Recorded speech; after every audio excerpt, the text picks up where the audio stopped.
Astaghfirullah. Ma'asyiral muslimat yang dimuliakan Allah Subhanahu wa taala, bicara tentang sihir, maka sihir adalah dunia perdukunan yang paling berbahaya. Di sana ada arraf ataupun kahin, tukang meramal, tapi tidak sebahaya tukang sihir. Karena tukang sihir ini apabila menyihir maka berdampak kerusakan yang luar biasa. Baik kerusakan menyangkut agama, baik kerusakan menyangkut kesehatan, baik kerusakan menyangkut akhlak ataupun masyarakat dan keluarga, semua berdampak gara-gara sihir. Makanya ada istilah, tidaklah sebuah negeri yang ada sihirnya di situ pasti akan merusak, karena pengaruh sihir ini luar biasa. Terkadang orang-orang yang disihir itu dia bisa sakit berkepanjangan seperti orang mati tetapi dia hidup. Terkadang sakitnya itu bertahun-tahun, bahkan tak jarang sampai dia mati. Atau terkadang matinya karena bukan disihir, tetapi karena lamanya dia disihir akhirnya dia bunuh diri karena tidak tahan dengan sakitnya. Atau terkadang mendatangkan was-was sehingga tidak bisa hidup layaknya manusia hidup. Artinya hidupnya seolah-olah tidak ada tujuan, kosong pikirannya dan seolah hidupnya tanpa guna. Atau terkadang sihir itu melahirkan kemalasan sehingga kerjanya hanya tidur saja, malas kerja, malas berhubungan, bersosialisasi dengan masyarakat, yang mengurung diri di rumahnya saja. Atau terkadang ada kebingungan yang berlebihan, terkadang banyak masalah tapi tidak tahu penyebabnya apa. Begitulah sihir. Atau terkadang melahirkan kebencian kepada manusia yang ada di hadapannya, ataupun timbul suudzon kepada tetangganya seolah-olah dia yang menyihirnya. Bahkan saya pernah diceritakan oleh seorang ummahat ketika suaminya tersihir, katanya, jadi kalau dia ngaca seolah-olah wajah di kaca itu menakutkan, dan apabila memandang istrinya seolah-olah di hadapannya ada setan dan selalu berteriak. Jadi terkadang sihir itu melahirkan kebencian kepada manusia, atau mungkin sebaliknya ketakutan yang berlebihan, yang kemudian dari ketakutan yang berlebihan, kebencian yang berlebihan, was-was yang berlebihan, akhirnya membawa kepada malas untuk ibadah, terutama melaksanakan yang wajib. Melaksanakan sholat 5 waktu itu malas sekali. Bahkan dampak sihir juga yang sangat berbahaya adalah terjerumus kepada kesyirikan. Karena merasa dia disihir, maka dia akan datang ke dukun, akan datang ke tukang sihir yang sama, akhirnya merusak akidah dan tauhidnya. Ma'asyiral muslimin yang dimuliakan Allah Azza wa Jalla. Atau dampaknya terkadang kepada keluarga. Seorang suami kayaknya benci dengan istrinya, disentuh pun tidak. Atau kemudian di dalam rumah tangga itu cekcok, bertengkar seolah-olah tidak ada habisnya, yang terkadang berujung dengan perceraian.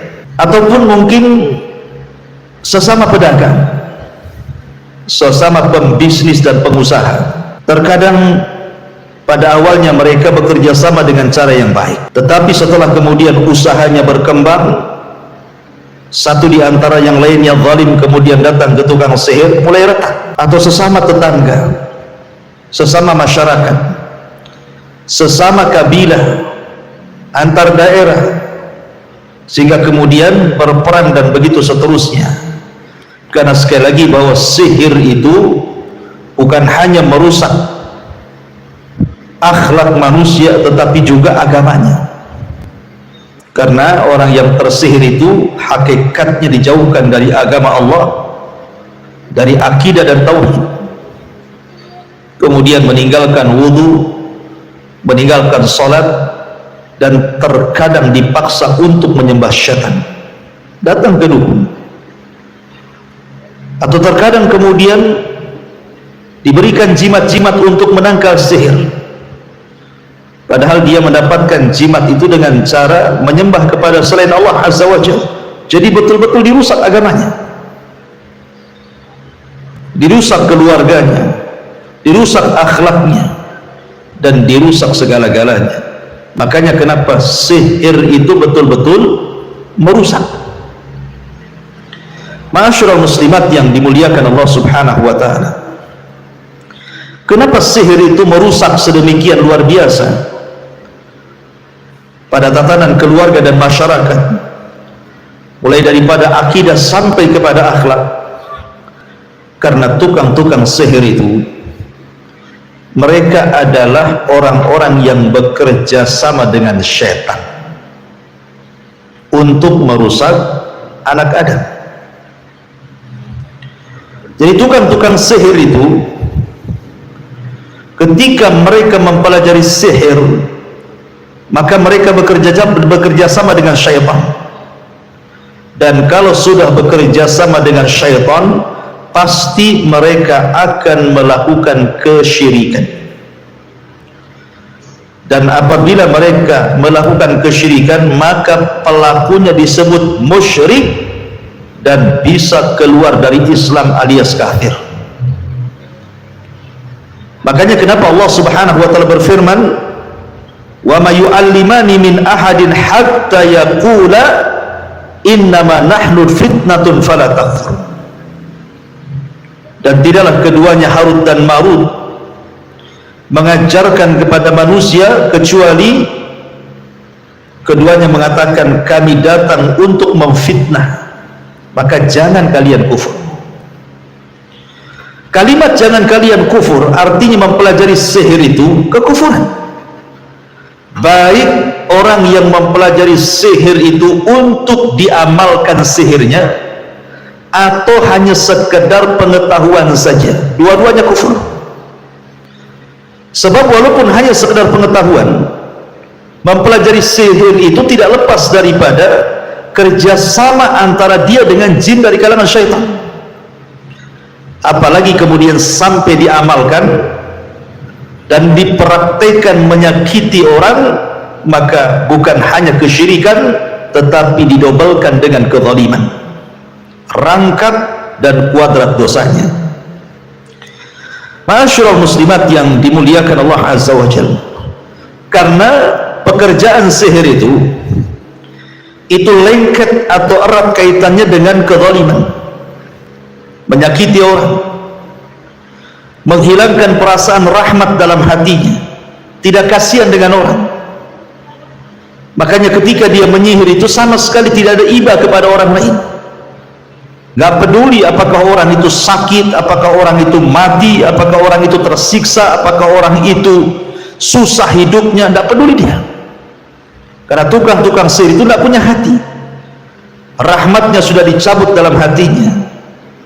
Karena sihir itu identik dengan kezaliman, menyakiti orang, dan itulah tujuan daripada amal syaitan.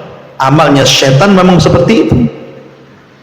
Tukang-tukang sihir itu sengaja bekerja sama dengan syaitan dengan cara saling menguntungkan,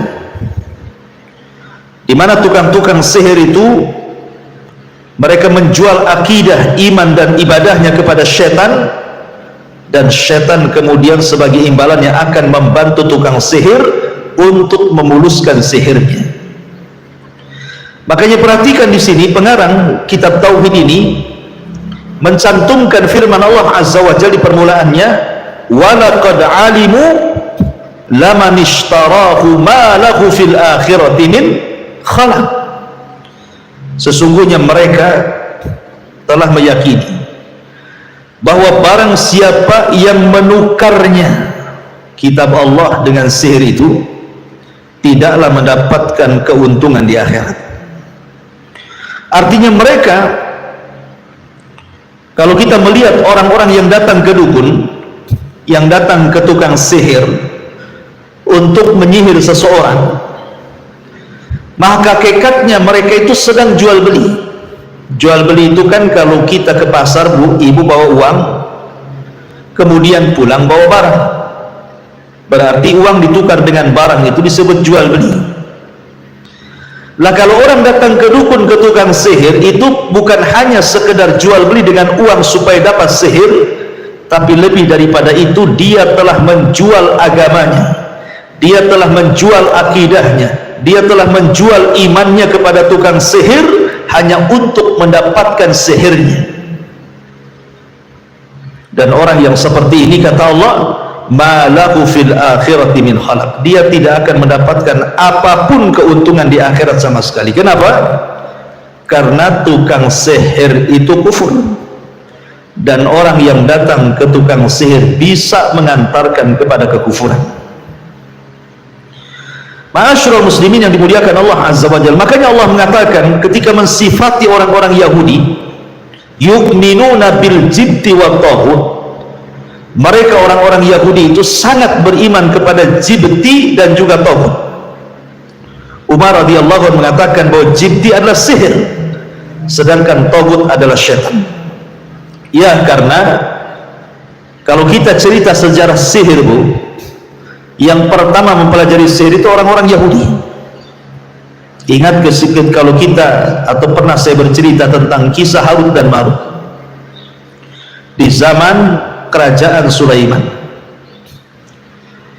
Jadi suatu ketika Nabi Allah Sulaiman itu pernah sakit, sehingga dia tidak bisa kemudian berbuat apa-apa, hanya bisa tertidur di pembaringannya, sehingga kemudian jin-jin yang merasa diatur oleh Sulaiman itu merasa rehat, merasa istirahat, maka syaitan pun datang kemudian mulai mengajarkan sihir kepada jin-jin, dukun-dukun, paranormal dan yang semacamnya di zaman Sulaiman. Ketika kemudian Sulaiman sembuh dari sakitnya dan kemudian berkuasa kembali, maka Nabi Sulaiman marah, kemudian memerintahkan pengawalnya untuk mengambil buku-buku sihir dan diletakkan di bawah singgasananya, kemudian mengatakan, siapapun yang mengambil buku ini dan dia manusia, kubunuh. Tapi siapapun yang mengambil buku ini dan dia kalangan jin, maka terbakarlah dia. Akhirnya kemudian ketika Nabi Allah Sulaiman meninggal dunia, maka kemudian buku itu diambil oleh Harut dan Marut atas rayuan daripada iblis syaitan. Kemudian datanglah orang-orang Yahudi dan ingin mempelajarinya. Harut dan Marut mengatakan, jangan kalian belajar sihir. Aku ini diutus hanya untuk memberikan ujian kepada kalian. Tapi kalau kalian ingin belajar, maka jangan sampai kufur.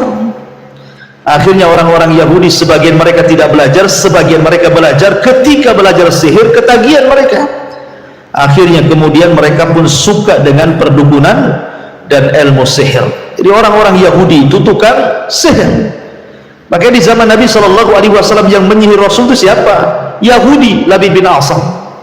Disihirnya Nabi SAW sehingga terpengaruh kepada badannya, tapi tidak mempengaruhi ruh, akal dan pikirannya serta wahyunya, hanya badannya saja terpengaruh.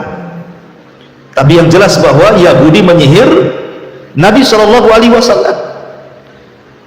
dan itu berhasil. Selama 6 bulan Nabi SAW terkena sihir badannya, sampai akhirnya kemudian turun wahyu dari Allah Subhanahu wa taala, qul a'udzu birabbin nas dan qul a'udzu birabbil falaq, yang dibacakan Jibril kepada Rasul sebagai ruqyah.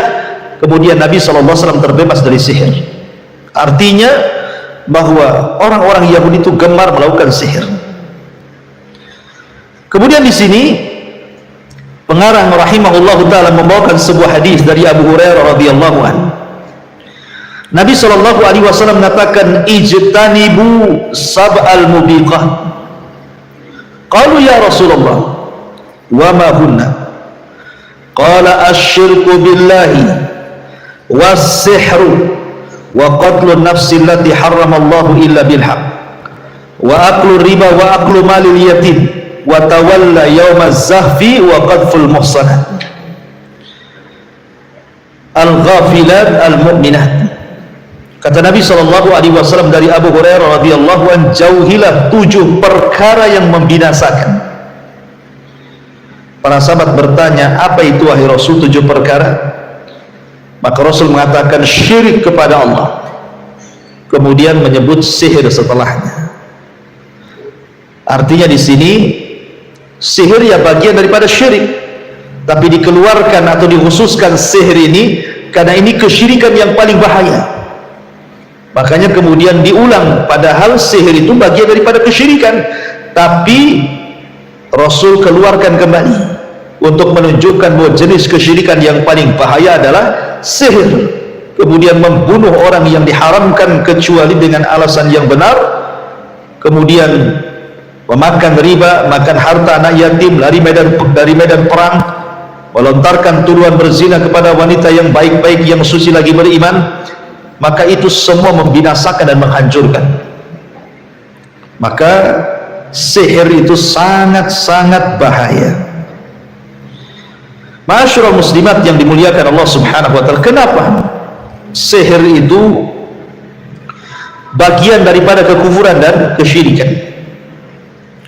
Karena dalam dunia sihir itu, tukang-tukang sihir itu mereka seolah-olah tidak berhajat kepada Allah, dan mereka berhajat kepada jin-jin yang menolongnya. Tukang-tukang sihir itu menganggap bahwa Tuhan tidak kuat, dan jin-jin yang menolongnya itulah yang kuat.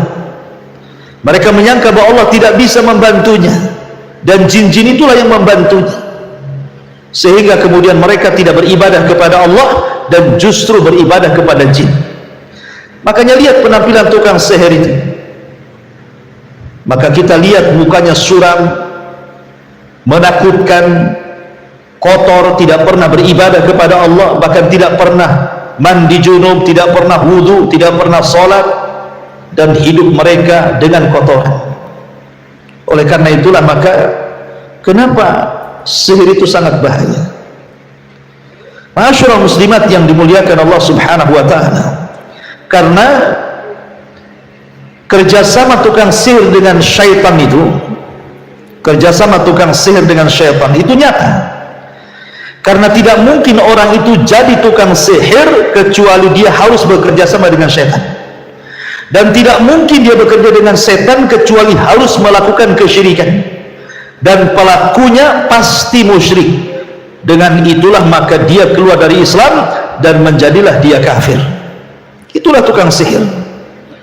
Mereka harus beribadah kepada setan, terkadang menghina mushaf, dilempar ke tempat-tempat kotoran, ke kamar mandi, terkadang dikencingi, terkadang diberaki, terkadang diletakkan di tong sampah, terkadang kemudian menghinakan ayat-ayat Allah dengan menulisnya dari darah haid, darah yang najis.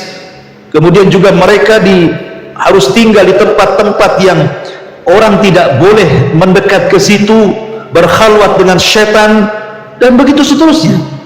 Itulah tukang-tukang sihir, ya. Mereka adalah utusan-utusan setan, utusan-utusan iblis, anak-anak buah iblis. Makanya wajar kalau seandainya kedatangan tukang sihir itu pasti merusak. Makanya Rasul mengatakan hindari 7 perkara yang merusak. Ma'asyiral muslimat yang dimuliakan Allah Azza wa Jalla, tukang sihir itu mereka tidak mencintai kebaikan kepada manusia. Tukang sihir itu sama sekali tidak mencintai kebaikan, tidak menyayangi manusia, hilang rahmat dalam hatinya. Dia suka menyakiti manusia, suka sekali. Kemudian juga mengarahkan manusia untuk berbuat kufur, karena di belakangnya syaitan. Dan tukang sihir itu dengan sihirnya memang mereka berpaling dari Rabbnya, dari Tuhannya, dan dari syariat Allah dan juga Rasulnya. Makanya lihat tukang-tukang sihir itu lebih banyak melakukan kekufuran dan mendekatkan diri kepada jin dan syaitan dengan cara-cara yang tidak pernah diperintahkan Allah dan Rasulnya, dan justru mereka menentang Allah dan Rasulnya karena mereka sudah sepakat dengan syaitan dan jin untuk menghina Allah Subhanahu wa ta'ala, menghina ayat-ayat Allah Subhanahu wa ta'ala, sehingga mereka berani menjual agama mereka dengan kesyirikan. Naudzubillah. Maka dari bahaya-bahaya inilah wajar kalau umpamanya kemudian Nabi SAW bersabda, haddus sahiri dharbatun bisayfi, bahwa hukuman tukang sihir adalah dipenggal dengan pedang. Tukang sihir itu dipenggal dengan pedang. Makanya diriwayatkan dalam Sahih Bukhari dari Bajalah bin Abadah, dari Bajalah bin Abadah, dia mengatakan bahwa Umar ibn Khattab radhiyallahu anhu memerintahkan untuk membunuh semua tukang sihir, baik laki-laki maupun perempuan. Kemudian Bajalah mengatakan, kami pun melaksanakan hukuman mati kepada 3 orang penyihir perempuan karena atas seruan Umar ibn Khattab sebagai khalifah. Bahkan diriwayatkan Hafsah juga telah memerintahkan untuk menghukum mati budak perempuan yang telah menyihirnya. Budak itu pun lantas dibunuh oleh orang yang disuruh oleh Hafsah. Bahkan diriwayatkan oleh Imam Ahmad, diriwayatkan dalam hadis yang sahih bahwa hukuman mati terhadap tukang sihir telah dilakukan oleh 3 orang sahabat Rasul, Umar, Hafsah, dan juga Jundub. Artinya bahwa sampai sahabat kemudian memerintahkan untuk memenggal dan membunuh itu karena memang tukang sihir itu penjahat kelas kakap. Mereka menyakiti orang dengan pelan-pelan, terkadang menyakiti orang itu sampai dibuat sakit seumur hidup. Coba bayangkan, menyusahkan bukan hanya orang yang sakit, tapi keluarga korban juga susah karena harus merawatnya. Anak-anaknya, istri-istrinya, pasangannya, orang tuanya, keluarganya dibuat susah gara-gara tukang sihir itu. Makanya sudah wajar, karena ini juga kejahatan yang luar biasa. Makanya Islam kemudian menghukum bunuh itu bukan had, tetapi karena hukumannya riddah, karena dia murtad. Makanya kenapa ketika Al-Hafidh Ibnu Hajar rahimahullah ta'ala dan juga ulama yang lainnya ditanya tentang apakah boleh seseorang mempelajari sihir, maka mereka mengatakan tidak boleh, karena ta'allumus sihri kufrun, mempelajari sihir itu adalah kekufuran. Sebagaimana juga dikatakan Imam Ibnu Qudamah, ta'allumus sihri wa ta'limuhu haramun la na'lamu fihi khilafan baina ahli ilm. Mempelajari sihir, mengajarkan sihir haram, tidak boleh, tidak ada khilaf ulama. Bahkan Al-Hafidh Ibnu Katsir juga mengatakan sama, bahwa orang yang mempelajari sihir itu terjerumus kepada kesyirikan dan kekufuran. Lalu bagaimana kalau seandainya seseorang itu mengobati sihir dengan sihir? Ada orang terkena sihir, kemudian datang ke tukang sihir, akhirnya mengobati sihir dengan sihir. Maka Al-Qatadah mengatakan ketika bertanya kepada seorang tabi'in namanya Sa'id ibn al-Musayyab tentang seseorang yang kemudian melakukan hal itu,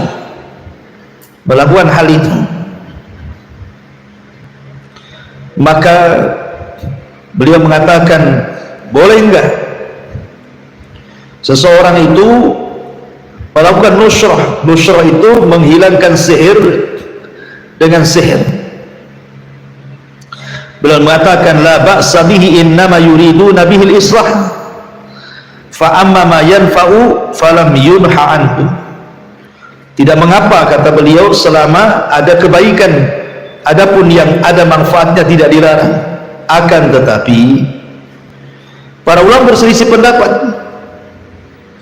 Walaupun Sa'id bin Musayyab membolehkan sebagaimana yang disebutkan tadi, akan tetapi banyak para ulama seperti Imam Ibnu Qudamah rahimahullah mengatakan bahwa tidak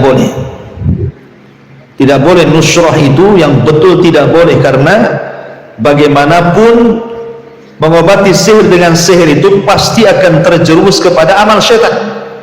Sebagaimana sabda Nabi SAW, an-nusratu min amali syaitan, bahwa nusrah itu melepaskan sihir dengan sihir itu termasuk amal syaitan, bukan amal manusia. Tetapi kalau nusrahnya maksudnya dengan Al-Quran, mengobati sihir dengan Quran, mengobati sihir dengan doa-doa yang diajarkan, mengobati sihir dengan zikir-zikir yang disyariatkan, maka tidak mengapa. Tetapi kalau kemudian menghilangkan sihir dengan sihir yang melalui bantuan syaitan, maka tidak dibolehkan. Dan itu pendapat yang kuat, karena bagaimanapun riskan, bahaya kalau sampai orang itu datang ke tukang sihir walaupun tujuannya untuk menghilangkan sihir, karena bagaimanapun itu tipu daya syaitan. Ya. Masyaallah muslimat yang dimuliakan Allah Subhanahu wa taala, maka secara garis besar saya ulangi bahwa dalam dunia sihir itu kenapa kemudian sangat dilarang dan terlarang? Karena kerusakannya satu menyangkut agama. Saya ulangi, satu menyangkut agama. Di antara yang menyangkut agama itu dijauhkan dari agama Allah dan dari akidah yang sahih, dan dijauhkan dari redha terhadap qada dan qadar Allah. Ini satu. Kemudian yang kedua,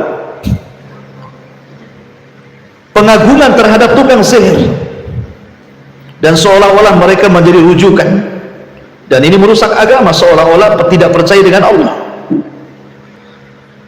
Kemudian juga mereka meninggalkan kebenaran, meninggalkan apa yang disabdakan Rasul tentang sihir, bagaimana bahayanya. Kemudian juga mereka rusak agamanya karena menjadi para penyembah syaitan. Mereka tidak redha dengan Allah Subhanahu wa taala dan lebih redha dengan syaitan.